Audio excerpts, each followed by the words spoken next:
Ever been alone in the woods and felt like you weren't really alone?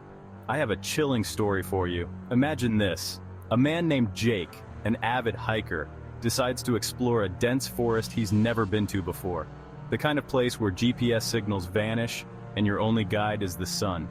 Jake sets out early in the morning, the forest thick with mist and the air crisp. At first it's peaceful, the sound of birds chirping and leaves rustling underfoot. But as the hours pass, he starts to feel, off, like someone's watching him. He shrugs it off as paranoia, but it gnaws at him.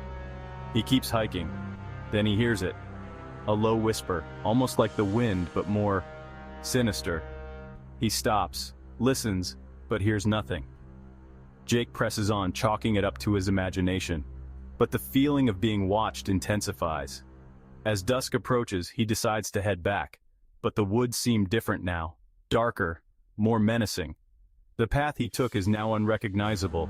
He realizes he's lost. Panic sets in. Out of nowhere, a rancid smell fills the air like rotting flesh. He hears twigs snapping behind him. He spins around but sees nothing. Heart racing, he starts to walk faster. Then he sees it.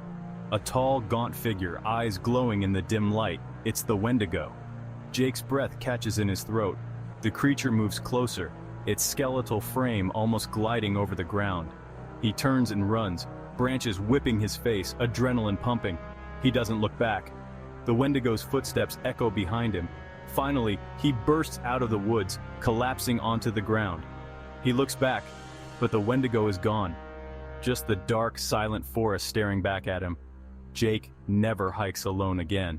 So next time you're out in the woods, remember Jake's story. And maybe, just maybe, think twice before venturing too far off the beaten path.